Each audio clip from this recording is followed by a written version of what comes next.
एक बहुत पुरानी यूनानी कथा है। एक सम्राट को ज्योतिषियों ने कहा कि इस वर्ष पैदा होने वाले बच्चों में से कोई एक तेरे जीवन का घाती होगा।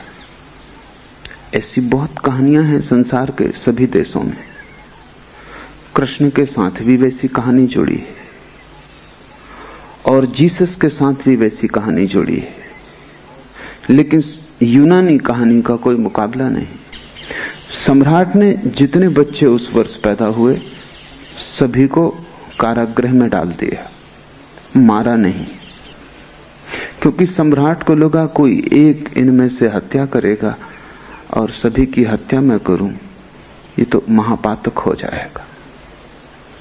छोटे छोटे बच्चे बड़ी मजबूत जंजीरों में जीवन भर के लिए कोठरियों में डाल दिए गए। जंजीरों में बंधे बंधे ही वे बड़े हुए। उन्हें याद भी न रही कि कभी ऐसा भी कोई क्षण था जब जंजीरें उनके हाथ पर न रही हों। जंजीरों को उन्होंने जीवन के अंग की तरह ही पाया और जाना। उन्हें याद भी तो नहीं हो सकती थी कि कभी वे मुक्त थे और गुलामी ही जीवन थी, और इसलिए उन्हें कभी गुलामी अखरी नहीं, क्योंकि तुलना हो तो तकलीफ होती है। तुलना का कोई उपाय ही न था। गुलाम ही वे पैदा हुए थे, गुलाम ही वे बड़े हुए थे, गुलामी ही उनका सार सर्वस्व थी। तुलना न थी स्वतंत्रता की, और दीवालों से बंधे थे वे भयंकर मजबूत जंजीरों से, और उनकी आंखें अंधेरी की इतनी आदी हो गई थी कि वे पीछे लौट के भी नहीं देख सकते थे जहां प्रकाश का जगत था। प्रकाश को देखते ही उनकी आंखें बंद हो जाती थी। प्रकाश तिलमिलाता था, प्रकाश कष्ट देने लगा था। अंधेरे से इतने राजी हो गए थे कि अब प्रकाश से राजी नहीं हो पाती थी आंखें। जो जीवन भर रहे हों अंधकार में, 9 महीने नहीं पूरे जीवन, वो पीछे लौट के भी नहीं देख सकते थे। वो दीवार की तरफ ही देखते थे। राह पर चलते लोगों, खिड़की द्वार के पास से गुजरते लोगों की छायाएं बनती थीं सामने दीवार पर। वे समझते थे वे छायाएं सत्य, यही असली लोग हैं। उस छाया को ही वे जगत समझते थे। छाया के इस जगत को ही हिंदुओं ने माया कहा है। असली तो दिखाई नहीं पड़ता, असली का प्रतिबिंब दिखाई पड़ता है। असली को देखने के लिए आंख चाहिए, समर्थ आंख, जो प्रकाश में खुल सके, जो सूरज के आमने सामने हो सके। अंधेरी की आदि आंख सत्य को नहीं देख सकती। सत्य ढका हुआ नहीं है, सत्य तो प्रकट है, उगड़ा हुआ है। तुम्हारी आंख कमजोर है और सत्य को न देख पाएगी। धीरे धीरे उन्होंने पीछे लौट के देखना ही बंद कर दिया। पीछे लौट कर देखने का मतलब ही था आंख में आंसू आ जाएं। वो पीड़ा का जगत था। तुमने भी सत्य को देखना बंद कर दिया है, और जब भी कोई सत्य तुम्हें दिखा देता है तो पीड़ा होती है। आनंद जन्मता नहीं, कष्ट ही होता है। जब भी कहीं कोई सत्य कह देता है तो कष्ट ही होता है। लेकिन एक आदमी ने हिम्मत की, क्योंकि उसे शक होने लगा। ये छायाएं छायाएं ही हैं, क्योंकि इनसे बोलो तो ये उत्तर नहीं देती। इन्हें छुओ तो कुछ भी हाथ में नहीं आता, इन्हें पकड़ो तो कुछ पकड़ में नहीं आता। एक आदमी को शक होने लगा, कोई मनीषी, कोई बुद्ध। उस आदमी ने धीरे धीरे पीछे देखने का अभ्यास शुरू किया। वर्षों लग गए, बड़ा कष्ट हुआ। जब भी पीछे देखता आंखें तिलमिला जाती, आंसू गिरते, लेकिन उसने अभ्यास जारी रखा। वो बड़ी तपश्चर्या थी। फिर धीरे धीरे आंखें राजी होने लगी, और तब वो चकित हुआ कि हम किस कारागृह में पड़े, और हमने छायाओं को सत्य समझ लिया है। वो पीछे देखने में समर्थ हो गया। उसकी गर्दन मुड़ने लगी, और उसकी आंखें देखने लगी बाहर के रंग, वृक्ष और वृक्षों में खिले फूल, राह से गुजरते लोग। रंगीन थी दुनिया काफी, छायाएं बिल्कुल रंगहीन थी, उदास थी।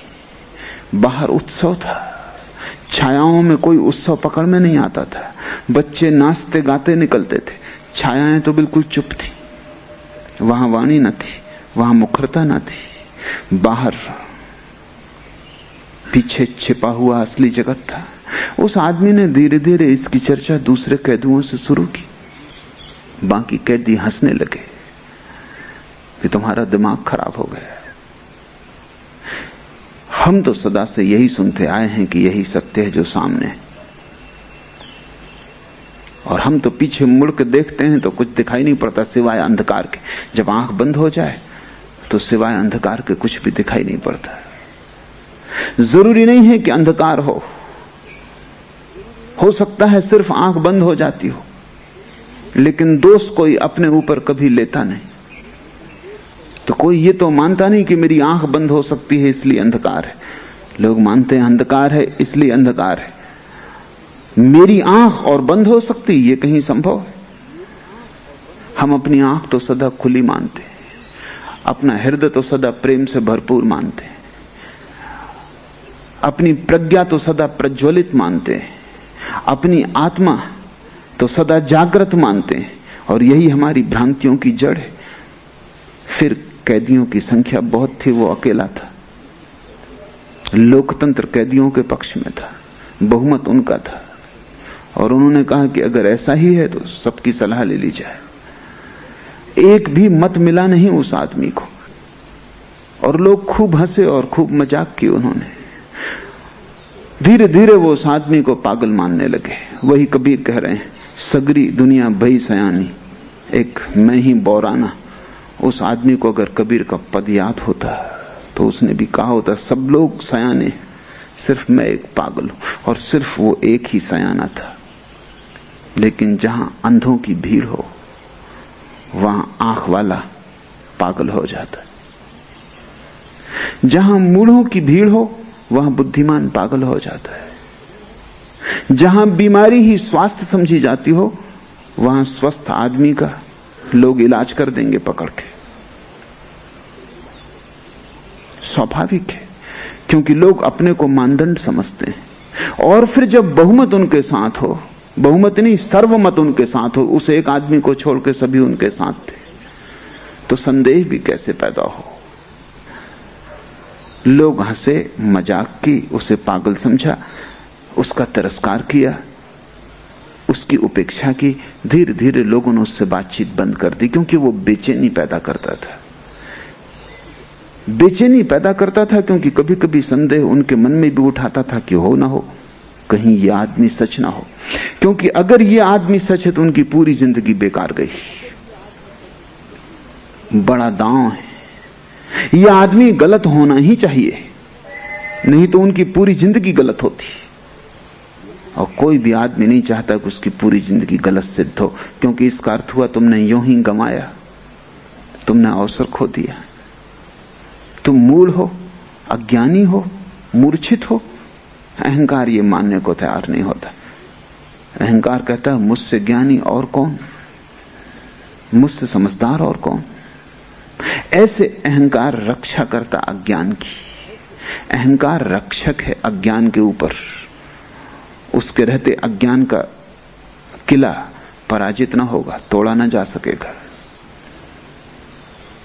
धीरे धीरे उन्होंने उसकी उपेक्षा कर दी, क्योंकि उससे बात करना भी बेचैनी थी, क्योंकि वो हमेशा रंगों की बात करता। रंग उनमें से किसी ने भी देखे न थे। वो हमेशा पीछे चलने वाले संगीत की बात करता, संगीत उनमें से किसी ने सुना न था।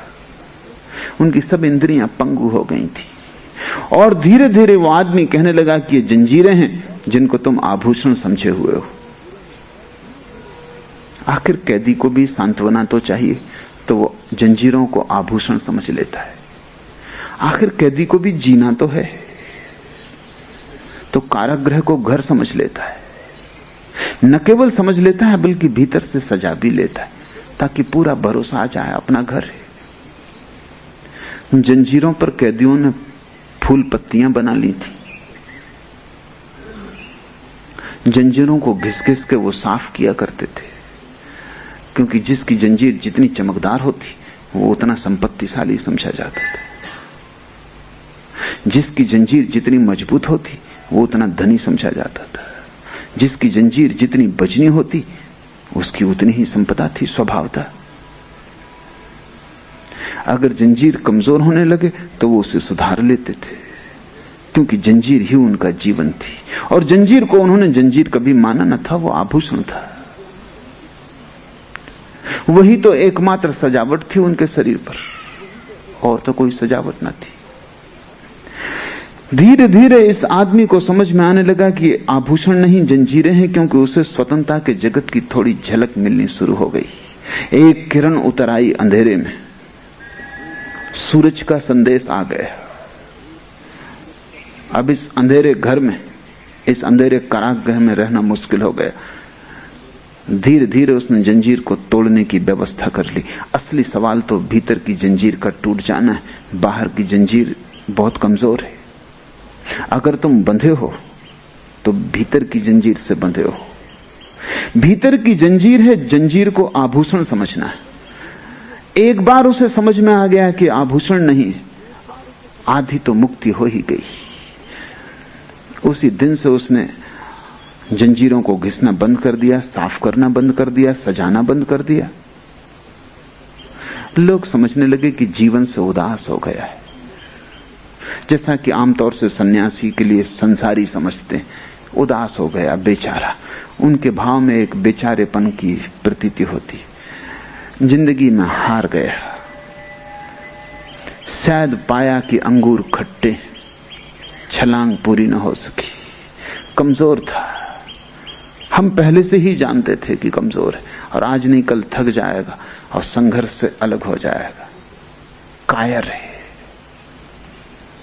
जंजीरें जो कि आभूषण है, इसको सजाना बंद कर दिया, ऐसा ही बेसजाया रह रहा है। आसपास की दीवार को साफ सुथरा करना भी बंद कर दिया। अब पागलपन बिल्कुल पूरा हो गया है। लेकिन उस आदमी ने धीरे धीरे जंजीरें तोड़ने के उपाय खोज लिए। भीतर की जंजीर टूट जाए तो बाहर का कारागृह टूटा ही हुआ है। आधा तो गिर ही गया, बुनियाद तो हिल ही गई। और पीछे के जगत का, छिपे हुए जगत का संदेश आ जाए तब एक अनंत पुकार उसे पुकारने लगी। एक प्यास उसके रोए रोए में समा गई। असली जगत में प्रवेश करना है। उसने जंजीरें तोड़ ली। जब प्यास प्रगाढ़ हो तो कमजोर से कमजोर आदमी शक्तिशाली हो जाता है। प्यास प्रगाढ़ ना हो तो कमजोर से कमजोर जंजीरें भी बड़ी मजबूत मालूम पड़ती हैं। प्यास बढ़ती चली गई। पीछे का जगत ज्यादा साफ होने लगा। आंख जितनी साफ होने लगी उतना ही सत्य का जगत साफ होने लगा। एक दिन उसने जंजीरें तोड़ दी और वो उस कारागृह से निकल भागा। उसके आह्लाद का अंत नहीं था। वो नाच रहा था। सूरज, पक्षी, वृक्षों में खिले फूल, बस वास्तविक लोग, छायाएं नहीं, संगीत, रंग, सुगंध। वो आह्लादित था, वो नाच रहा था। लेकिन कारागृह में अफवाह उड़ गई।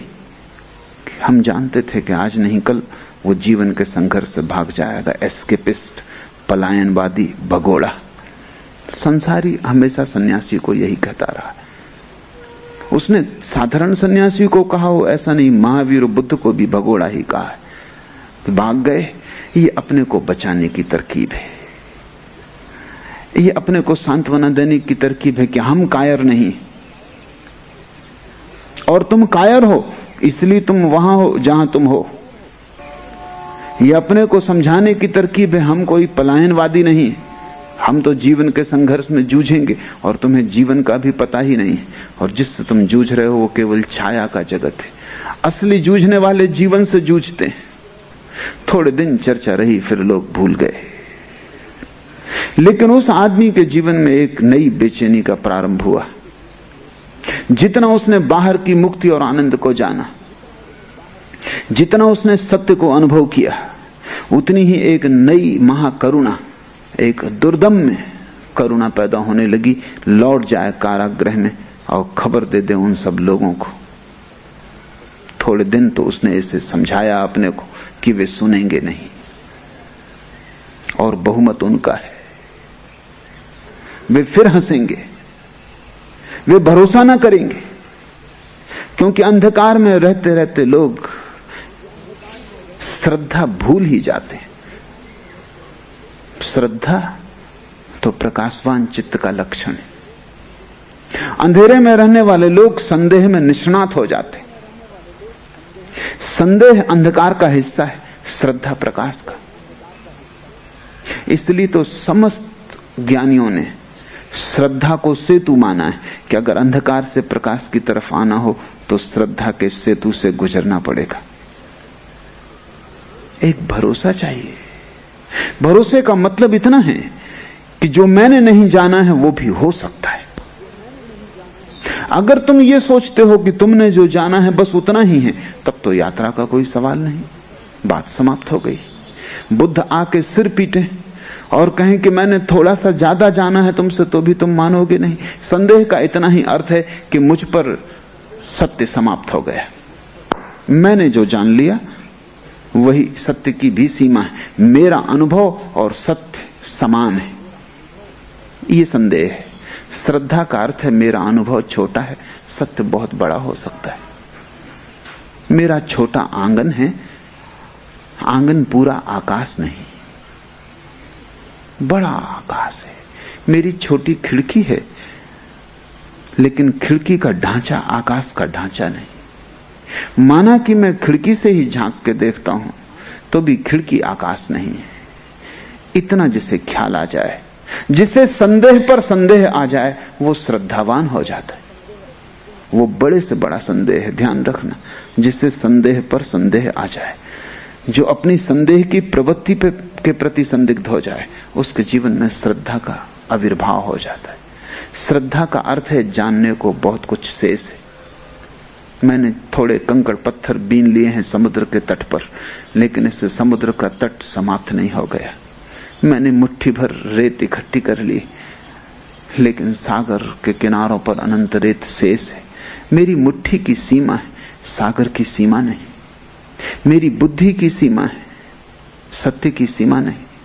मैं कितना ही पाता चला जाऊं तो भी पाने को सदा शेष रह जाएगा। यही तो अर्थ है परमात्मा को अनंत कहने का। तुम कितना ही पाओ, वो फिर भी पाने को शेष रहेगा। तुम पा के थक जाओगे, वो नहीं चुकेगा। तुम्हारा पात्र भर जाएगा, ऊपर से बहने लगेगा, लेकिन उसके मेघों से वर्षा जारी रहेगी। हम कण मात्र हैं। जब कण को ख्याल हो जाता है कि मैं सब, वहीं श्रद्धा समाप्त हो जाती। श्रद्धा अज्ञात की तरफ पैर उठाने के साहस का नाम है। अनजान में प्रवेश, अज्ञात में प्रवेश, जहां मैं कभी नहीं गया, जो मैं कभी नहीं हुआ, वो भी हो सकता है। उस आदमी के मन में बहुत बार करुणा उठने लगी। आनंद का अनिवार्य लक्षण है करुणा। जब बुद्ध से किसी ने पूछा कि समाधि की पूर्ण परिभाषा क्या है, तो उन्होंने कहा परिभाषा का मुझे पता नहीं, लेकिन दो बातें निश्चित हैं, महाज्ञान, महाकरुणा। पूछने वाले ने कहा महाज्ञान कह देने से क्या काफी ना होगा? बुद्ध ने कहा नहीं, वो अधूरा होगा, वो सिक्के का एक पहलू है। दूसरा पहलू है महाकरुणा। जब भी ज्ञान का जन्म होता है तभी करुणा का जन्म हो जाता है। क्यों? क्योंकि अब तक जो जीवन ऊर्जा वासना बन रही थी वो कहां जाएगी? ऊर्जा नष्ट नहीं होती। अभी धन के पीछे दौड़ती थी, पद के पीछे दौड़ती थी, महत्वाकांक्षाएं थी, अनेक तरह के भोगों की कामना थी, सारी ऊर्जा वहां संलग्न थी। प्रकाश के जलते, ज्ञान के उदय होते, वो सारा अंधकार, वो भोग, लिप्सा, महत्वाकांक्षा ऐसे ही विलीन हो जाते हैं जैसे दिए के जलते अंधकार। ऊर्जा का क्या होगा? जो ऊर्जा काम वासना बनी थी, जो ऊर्जा क्रोध बनती थी, जो ऊर्जा ईर्ष्या बनती थी, मत्सर बनती थी, उस ऊर्जा का, उस शुद्ध शक्ति का क्या होगा? वो सारी शक्ति करुणा बन जाती है। महाकरुणा का जन्म होता है। और वो करुणा तुम्हारी काम वासना से ज्यादा अदम्य होती, क्योंकि तुम्हारी काम वासना और बहुत सी वासनाओं के साथ है। महत्वाकांक्षा है, धन भी पाना है। तुम काम वासना को स्थगित भी कर देते हो कि ठहर जाओ 10 वर्ष, धन कमा लोगे, ठीक से फिर शादी करेंगे। धन की वासना भी अकेली नहीं है, पद की वासना भी है। तुम पद पाने के लिए धन का भी त्याग कर देते हो, चुनाव में लगा देते हो सब धन कि किसी तरह मंत्री हो जाओ। लेकिन मंत्री की कामना भी पूरी कामना नहीं है। मंत्री हो के फिर तुम स्त्रियों के पीछे भागने लगते हो। मंत्री पद भी दांव पे लग जाता है। तुम्हारी सभी कामनाएं अधूरी अधूरी हैं, 1000 कामनाएं हैं और सभी में ऊर्जा बटी है।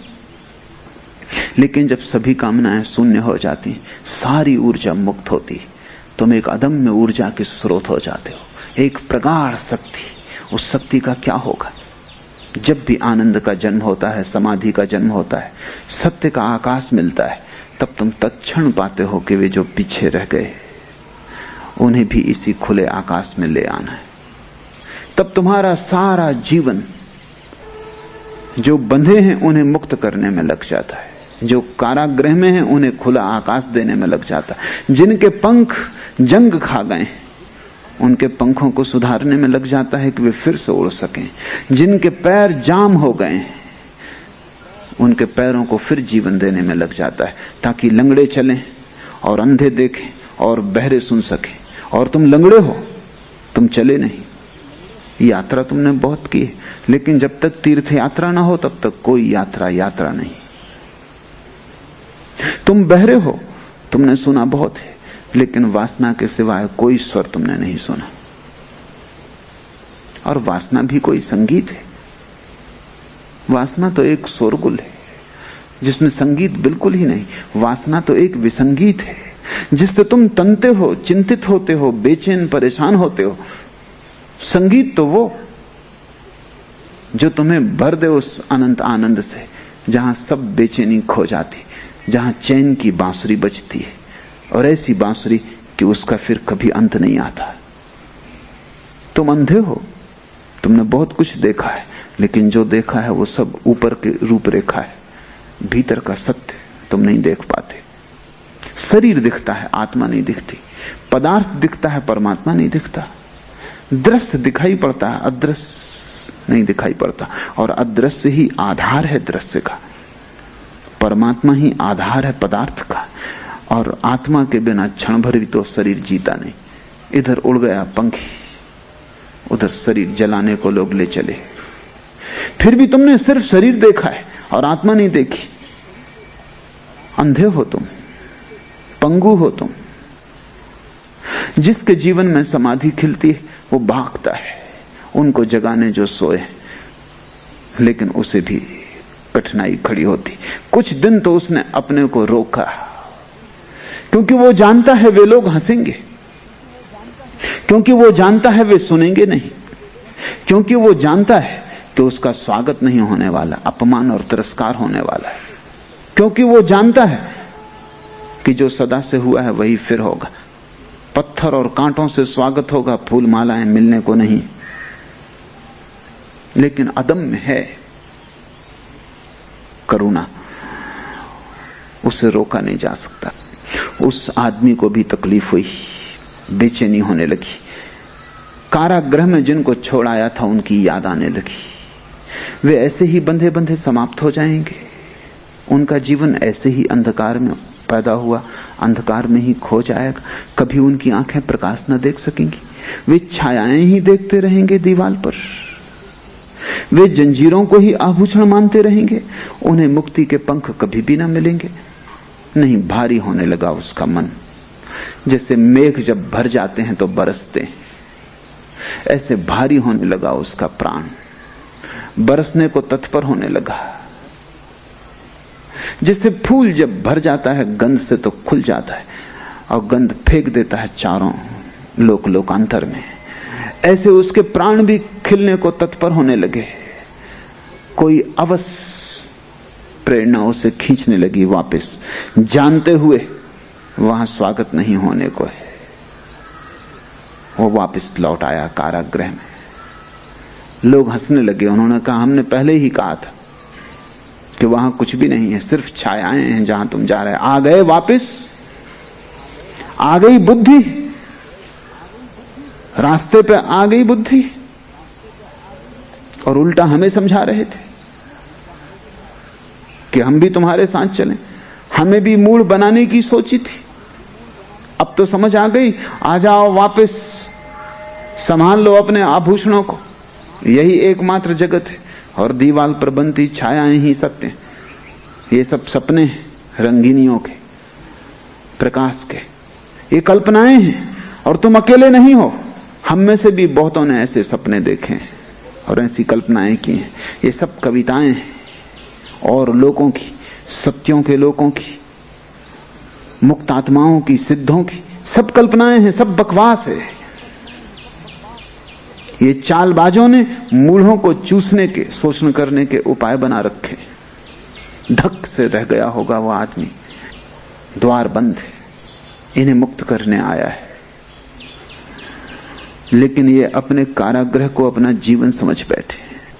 फिर भी उसने कोशिश की, जो सदा हुआ है वही हुआ। लोग उसके विरोध में होते गए। जितना ही वो चेष्टा करने लगा उतना ही वे नाराज होते गए, क्योंकि उनकी नाराजगी भी स्वाभाविक मालूम होती। तुम उनके जीवन भर के दांव को मिट्टी पे करने में लगे हो। तुम ये कह रहे हो कि 60 साल तुम व्यर्थ ही जिए। तुम ये कह रहे हो कि तुम इतने बुद्धिहीन हो कि तुम 60 साल अंधेरे में रहे, फिर भी तुम्हें ख्याल ना आया कि अंधकार है। जंजीरों में बंधे सड़ते रहे और तुम्हें इतना भी बोध ना उठा कि ये जंजीरें हैं मूढ़, और तुम इन्हें आभूषण समझते रहे। दीवाल पर बनी छायाओं को देखा और समझा कि यही सत्य है। ये बर्दाश्त के बाहर है, क्योंकि अगर ये आदमी सच है तो उस कारागृह के सभी आदमी गलत है। भीड़ गलत है अगर बुद्ध सच है। अगर मैं सच हूं तो तुम गलत हो। तुम्हारे सही होने का एक ही उपाय है कि मैं गलत हूं, और तुम आसानी से ये उपाय कर सकते हो। भीड़ तुम्हारी, संख्या तुम्हारी। वो आदमी अकेला था, अजनबी, अपरिचित लोगों के बीच। उसकी भाषा और हो गई थी, उनकी भाषा और थी। उनके बीच, दोनों के बीच अब कोई संवाद होना तक मुश्किल था। उसने लाख समझाने की कोशिश की, लेकिन कोई समझने को राजी न था। फिर उसका समझाना भी लोगों के सिर पर भारी होने लगा, और जो सदा हुआ है वही हुआ। उन्होंने पत्थरों से और जंजीरों की चोटों से उस आदमी को मार डाला। तुमने जीसस के साथ वही किया, तुमने सुकरात के साथ वही किया, तुमने मंसूर के साथ वही किया। ये कहानी बड़ी प्राचीन है और बड़ी नई भी, पुरानी से पुरानी, नई से नई। ये अतीत में भी होती रही है, आज भी हो रही है, भविष्य में भी होती रहेगी। ये चिर नूतन, चिर पुरातन कथा है।